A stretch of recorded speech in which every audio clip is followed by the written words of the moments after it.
Então, no artigo, na ação penal 504.6512, depoimento do senhor Delcídio do Amaral Gomes. Senhor Delcídio, essa audiência é gravada, eu pedi para o senhor puxar o microfone ou se aproximar um pouco mais da mesa. O senhor foi arrolado como testemunha nesse processo. Na condição de testemunha, o senhor tem um compromisso com a justiça em dizer a verdade e responder as perguntas que lhe forem feitas, certo? Perfeito. Eu vou advertir ao senhor, por força de lei, que se o senhor faltar com a verdade, o senhor responde então um processo criminal. Além disso, é sabido que o senhor fez um acordo de colaboração com a Procuradoria-Geral da República e que foi homologado pelo Supremo Tribunal Federal. É isso? É isso mesmo. O senhor se comprometeu a dizer apenas a verdade perante a justiça por força desse acordo? Absolutamente. Senhor Delcídio, então também vou adverti-lo que se o senhor faltar com a verdade, além do senhor sujeitar aquele processo, o senhor perde o seu acordo, certo? Claro. Dito isso, eu vou passar a palavra ao Ministério Público para as indagações. Obrigado, senhor. Boa tarde, senhor Delcídio, tudo bem? Muito boa tarde. O senhor pode, primeiramente, esclarecer qual foi sua atividade profissional nos últimos 17 anos? 17 anos, eu fui senador da República, 13 anos, fui diretor da Petrobras, diretor do sistema Eletrobras nos últimos 17 anos aproximadamente, e ministro de Estado de Minas e Energia do presidente Itamar Franco. Certo. O senhor conheceu o ex-presidente Luiz Inácio Lula da Silva? Conheci, claro. Em que circunstâncias o senhor conheceu ele? Eu conheci quando fui convidado para me filiar ao PT. Que ano, mais ou menos? Era secretário de Infraestrutura do Zeca no ano de 2001. Certo. E o senhor então se filiou ao Partido dos Trabalhadores? Me filiei ao Partido dos Trabalhadores e saí candidato ao Senado em 2002. Foi por convite do ex-presidente Lula que o senhor se filiou? Na verdade, ele me convidou para me filiar ao partido e depois, uma consequência natural, foi o meu lançamento como candidato, pré-candidato ao Senado, na chapa com o então governador Zeca do PT. Certo. E após a eleição de 2002, o senhor se elegeu senador pelo estado do Mato Grosso do Sul? Me elegi senador como senador do Mato Grosso do Sul. E o senhor, o ex-presidente, se elegeu naturalmente presidente pelo Partido dos Trabalhadores. A partir desse momento da eleição, em 2002, da posse, no começo de 2003, o senhor pode nos detalhar de forma minuciosa como foi feita a distribuição de cargos nas estatais, nos ministérios, e como funcionava esse sistema de distribuição de cargos do governo federal? O senhor tinha conhecimento? Na verdade, existem duas fases muito claras. Essa fase inicial, que o governo foi composto basicamente pelos apoiadores do presidente Lula, e não eram muitos partidos à época. Quais seriam os partidos, o senhor se lembra? No caso era o PT, o PL, PCdoB, partidos que compunham essa frente de centro-esquerda que elegeu o presidente Lula. Quando sobreveio o mensalão. Quando ocorreu o mensalão, que foi 2005 e 2006, e eu conheço bem esse assunto porque eu fui presidente da CPI dos Correios. CPI dos Correios é aquela que deu origem ao mensalão. Que deu origem ao mensalão, exatamente. Foram momentos muito difíceis, foram 11 meses de investigação por uma comissão parlamentar de inquérito. Quando acontece isso, e consequentemente com o enfraquecimento do governo, se reconstrói uma nova base. E uma nova base com partidos que evidentemente tinham densidade eleitoral, tinham densidade parlamentar, tanto na Câmara dos Deputados como no Senado Federal. Então, a partir desse momento é que há uma ação mais ampla no sentido de preenchimento dos cargos federais. Certo. Então, no primeiro momento, seriam os partidos mais alinhados ideologicamente com as diretrizes da agremiação partidária. Sem dúvida. E no segundo momento, em virtude do desgaste político já era uma composição para se manter a governabilidade e, consequentemente, uma base sólida no Congresso, tanto na Câmara como no Senado. Certo, mas nesse primeiro momento já houve distribuição de cargos. Sem dúvida, no pós... Eram o quê? 23 mil cargos? No pós-mensalão, evidente... Nesse primeiro momento, vamos primeiro... Durante a posse em 2003, a partir de 1º de janeiro de 2003, e o esquema de distribuição de cargos. Houve distribuição de cargos, mas... Excelência, me permite eu gostaria de fazer uma questão de ordem. Peço desculpas a Vossa Excelência, a testemunha. Na verdade, Vossa Excelência, na decisão proferida em 28 de outubro, delimitou ou esclareceu que a ação está delimitada a 3 contratos. Contratos que foram celebrados a partir de 2006 entre a OAS e a Petrobras. Então, eu não estou entendendo porque as perguntas estão fugindo desse escopo. Então, não me parece razoável que, se a defesa não teve a oportunidade de fazer prova em relação a outros fatos, em virtude da delimitação de Vossa Excelência, que nós possamos aqui tratar de fatos estranhos a esses 3 contratos que, eu repito, foram celebrados de 2006 adiante. É uma questão de contexto, está indeferida, questão de ordem. Pode prosseguir. Para a defesa também é uma questão de contexto, então? Doutor, está indeferida a questão de ordem. Pode prosseguir. E registrado, né? Está sendo gravado, né, doutor? Está sendo gravado, inclusive pela defesa. Certo? Então, voltando, como é que foi feita essa distribuição de cargos nas 156 estatais, na época, os 30 e na época ainda, poucos ministérios, pegaram os partidos da base e... Nessa época ainda existia uma deficiência de quadros dos próprios partidos que chegaram ao governo. Então houve, nessa primeira etapa, em determinados espaços no governo, houve de alguma maneira continuidade. Alguns quadros prosseguiram, de governos anteriores, não especificamente do governo que estava saindo, né? Efetivamente, as indicações políticas predominaram intensamente, e eu não estou dizendo que não foi o presidente Lula que criou a indicação política, isso já aconteceu em outros governos também, mas essa articulação ela passou a ser muito mais objetiva e muito mais determinada pós a CPI dos Correios, pós o mensalão. Aí realmente houve uma rearrumação partidária para garantir a base que o presidente Lula, à época, precisava para governar. Certo. Mas em relação propriamente à distribuição de cargos da diretoria da Petrobras, entre 2003 e 2004, qual que era o grau de ingerência do ex-presidente, como que funcionou essa distribuição desses cargos das diretorias? Na época o governo estava começando, houve indicações do PT, houve indicações na área de petróleo e gás do PCdoB também, mas ainda era uma ação incipiente, não era uma ação, sob o ponto de vista político, mais articulada ou mais ampliada. Mas, evidentemente, os primeiros quadros que ocuparam a diretoria da Petrobras foram indicações do PT, na sua grande maioria. O senhor Paulo Roberto Costa foi indicação do PT? Paulo Roberto Costa, ele, na verdade, ele não foi diretor quando começou o governo do presidente Lula. Ele foi presidente da TBG, à época, que era a transportadora de gás Bolívia-Brasil. Depois, posteriormente, com o aumento da participação ou com a importância do PP dentro da base governista, aí ele foi guindado à diretoria de abastecimento. É importante registrar, essa pergunta é fundamental. À época, o diretor de abastecimento era do governo anterior, que era o Rogério Manso. Quando aí sai o Rogério Manso, que era diretor de abastecimento, e entra o Paulo Roberto aí, indicado pelo PP, dentro dessa rearrumação do governo. Certo. E qual que foi o motivo da saída do Rogério Manso?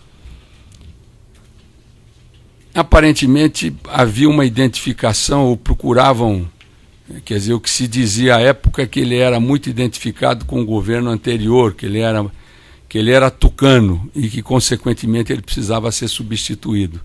E assim foi feito. Certo. E a partir do mensalão, como é que foi feita essa modificação, essa reestruturação? Aí o PP se consolida com o Paulo Roberto. O Paulo Roberto passa também a contar com o apoio do PMDB, quando o PMDB vem definitivamente para a base do governo. A diretoria de serviços é indicação do PT, a diretoria de exploração e produção também, a diretoria de finanças, o Gabriele colocou o seu principal assistente logo depois que ascendeu à presidência da companhia. A diretoria internacional, que era PT inicialmente, passou a ser PT e PMDB. Então, basicamente, essa era a distribuição principal dos cargos da diretoria da Petrobras. A Petrobras tinha uma relevância superior às outras estatais, uma relevância estratégica? Sem dúvida nenhuma. E por qual motivo? A Petrobras, primeiro, é a única companhia que o presidente da Petrobras, ele é indicado pelo presidente da República. As outras estatais, isso não predomina, mas no caso da Petrobras, o presidente da companhia é indicado pelo presidente da República. Isso demonstra a importância que a Petrobras tem em qualquer governo. Eu, quando fui ministro de Itamar, nós dizíamos no ministério o seguinte, doutor Moro, que nós fingíamos que mandávamos na Petrobras e a Petrobras fingia que obedecia a gente lá no ministério. O presidente da Petrobras despacha normalmente com o presidente da República. O ministro de Minas e Energia é uma espécie assim de linha auxiliar. A Petrobras, pela sua importância, pelo seu impacto na economia brasileira, ela sempre recebeu um tratamento diferente. Negar isso é não entender a história da Petrobras e as suas relações com os governos. Certo. Nesse esquema de indicações políticas para cargos estratégicos dentro do governo federal, inclusive na Petrobras... Excelência, na verdade, o uso da palavra... A acusação está fazendo uso da palavra, doutor. Eu sei, eu só estou ponderando com o juízo. Eu vou deixar Vossa Excelência utilizar. Só ponderando com o juízo, uma questão de ordem. Vossa Excelência está usando palavras que induzem a testemunha. Então, esquema de nomeação é uma palavra que não me parece apropriada para a pergunta. Então, eu submeto a questão ao juízo, pedindo que... Não tem indução em mencionar esquema de distribuição. Esquema não significa necessariamente algo ilícito. Bom, então, com esse esclarecimento de Vossa Excelência... É a palavra utilizada na denúncia o tempo todo. Exatamente. O esquema de corrupção da Petrobras, o esquema, sabe, Sim, mas agora eles reportou esquema de distribuição de cargos. Esse esquema, essa palavra é uma palavra da denúncia. Tá bom, está indeferido, então pode prosseguir. Obrigado, Excelência.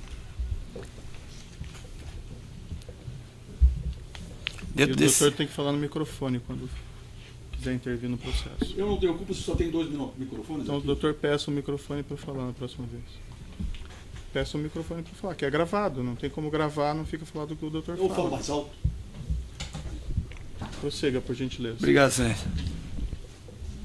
Nesse esquema de distribuição de cargos, governo federal, indicações políticas, qual que eram os compromissos que esses indicados políticos tinham que assumir perante os partidos?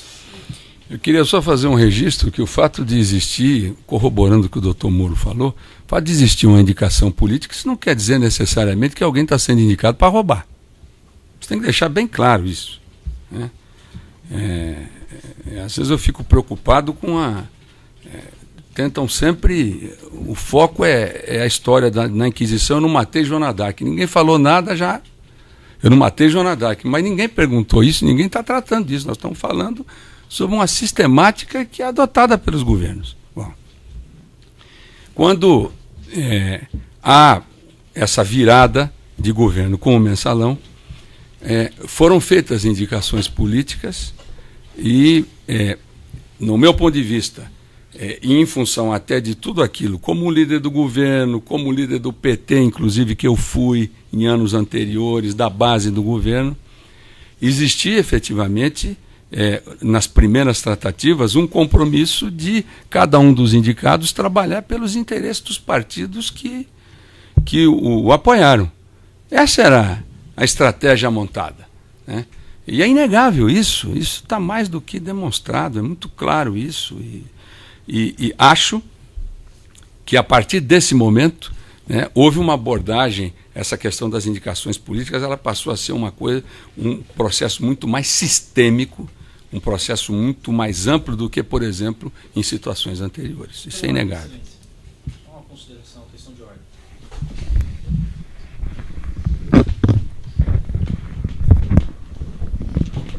Excelência, nos termos do artigo 213 do Código de Processo Penal, a testemunha tem que se abster de fazer manifestações pessoais a respeito dos fatos, tem que relatar objetivamente. Então, pediria que Vossa Excelência considerasse para orientar a testemunha a não dizer eu acho, eu considero, coisas que não são objetivamente descritas. Eu acho que pode continuar a pergunta, para a gente tentar também ser mais objetivo aí. Qual que é a pergunta objetiva? Objetivamente, os indicados pelos partidos políticos para diretorias na Petrobras tinham que arrecadar propina? Sem dúvida nenhuma. Para os partidos? Sem dúvida nenhuma. E para, não só o partido, mas para os políticos? Existia uma estratégia montada para bancar as estruturas partidárias. Isso é inegável. E essa solicitação tinha um percentual definido dos contratos? Na verdade é o seguinte, os percentuais existentes eles variavam em função do tamanho do investimento. Isso não existia uma alíquota fixa, não. Isso variava em função do tamanho do projeto. Dentro do Partido dos Trabalhadores, quem que tinha essa função de solicitação e arrecadação de propinas das diretorias da Petrobras? Do Partido dos Trabalhadores ou como diretores? Do Partido dos Trabalhadores, dentro do partido. Normalmente eram os tesoureiros.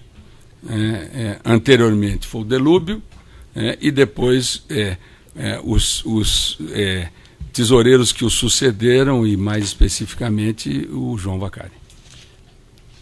Qual que era o grau de ingerência do ex-presidente nesse esquema de distribuição de propinas?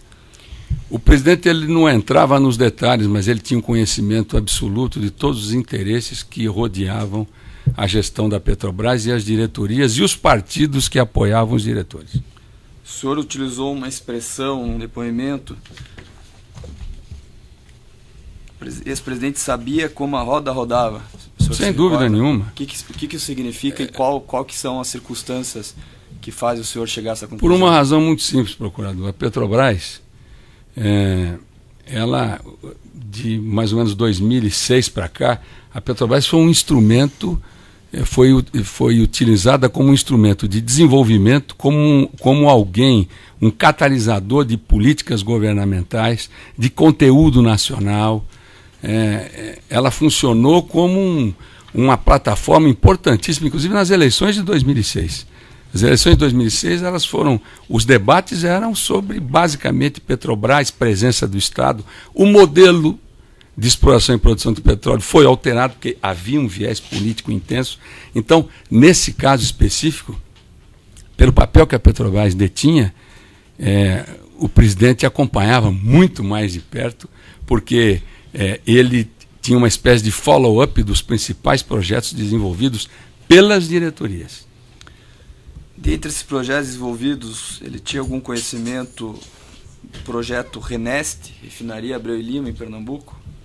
Não, ele conhecia bem, porque a Renest, esse projeto é um projeto que ele vem sendo trabalhado há décadas, e inclusive com a PDVSA. Mas claro que tinha conhecimento, ele não sabia de detalhes, mas ele sabia efetivamente a estruturação do negócio, o projeto em si e os interesses envolvidos, isso é inegável. E eu queria só registrar, mas assim, eu não sei. A classe política e a torcida do Flamengo inteira sabia disso aí. Toda a classe política sabia. Portanto, é uma coisa até surreal esse tipo de afirmação. Esse pagamento de propina seria a regra do jogo nesse esquema que o senhor comentou, que não necessariamente indicação política significa Claro. que o cidadão Claro. estava lá para desviar recursos Claro. públicos.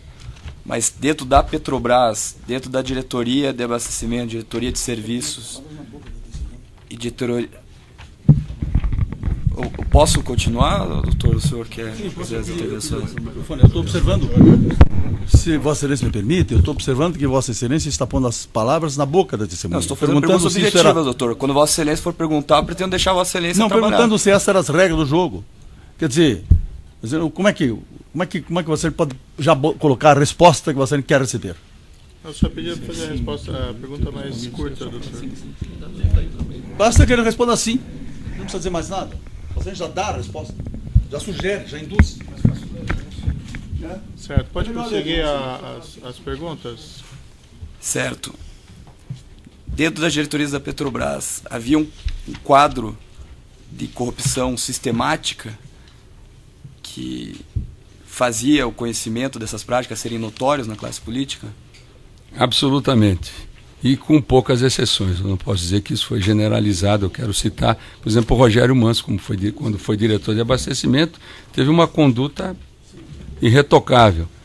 Depois o próprio diretor de finanças. Mas nas demais diretorias, sim. Absolutamente. O senhor alguma vez conversou com o ex-presidente Lula a respeito desse tema? Não, ele não nos dava ousadia. E eu não tinha essa relação próxima com o presidente para ter esse tipo de diálogo com ele. Mas tinha muita informação, até porque eu sempre conversei com a maioria dos partidos políticos, com a classe política, e conheço a maioria dos empresários também que atuavam na Petrobras, até porque eu fui da casa. Certo. Qual que era o relacionamento do ex-presidente Lula com os empreiteiros que tinham obras na Petrobras? Tinha relação muito próxima, os Excelência, recebia pela ordem, Excelência. Nós estamos falando de 3 contratos celebrados com uma empreiteira. Então, Um contexto. Eu vou colocar uma questão assim. Existe uma dinâmica da audiência, as defesas vão poderem perguntar. Agora, se houver interferência das defesas toda hora na inquirição... Mas não é esse o objetivo, Excelência. Eu só gostaria de pedir que Vossa Excelência me ouvisse. Doutor, existe um contexto e essa pergunta está dentro desse contexto. Mas Vossa Excelência permite que eu faça uma ponderação sem ser interrompido? Gostaria de fazer uma questão de ordem.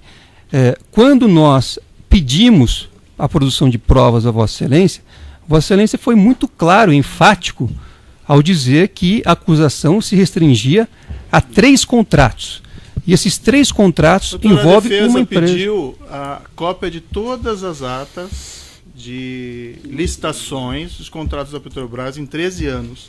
É diferente do Ministério Público fazer uma pergunta para a testemunha no momento. Excelência, nós então pedimos... Referido, doutor, essa questão, é que eu gostaria de, pelo menos, poder fazer as minhas ponderações sem que Vossa Excelência interferisse. Antes de a defesa pode fazer as ponderações no momento próprio. Agora nós estamos ouvindo testemunha e a palavra está com o Ministério Público. Mas é uma questão de ordem, Excelência. Vossa Excelência tem que me ouvir. A defesa, pelo jeito, vai ficar levantando questão de ordem a cada 2 minutos não, inquirição. Não é essa a questão. É inapropriado, doutor.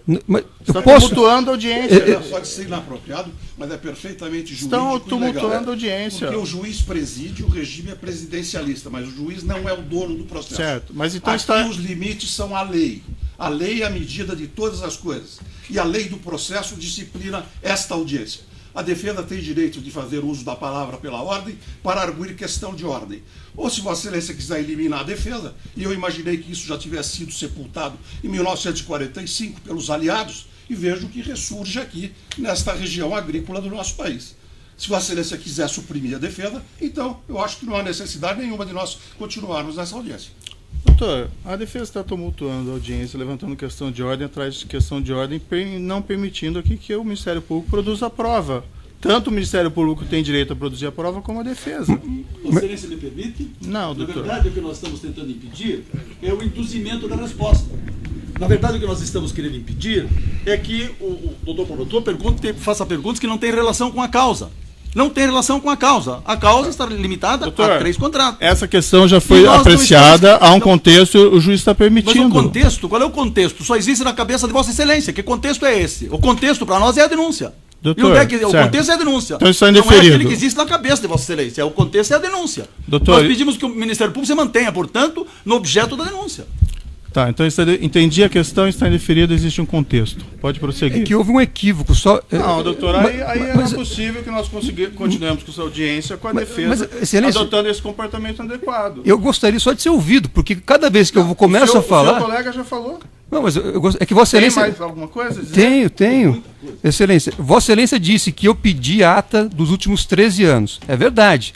Só que nós pedimos também provas periciais que foram indeferidas justamente sob o fundamento de que a ação se limita a 3 Então, contratos. eu peço que o doutor coloque por escrito e peço reconsideração dessa prova propriamente. Nós podemos prosseguir ouvindo a testemunha, certo? As perguntas da acusação. Se a defesa permitir, obviamente. Faremos uso da palavra, Excelência, no legítimo exercício do direito de defesa. Obrigado, Excelência. Aliás, se me permite complementar, me passa o microfone, nós temos também algo. Não, vamos prosseguir aqui. Não, que isso? Não, no exercício do É direito da tumulto defesa, processual. Excelência, nós temos uma coisa muito importante. É tumulto processual. Porque Está não indeferida a palavra. apresentamos Pode das- cortar a gravação.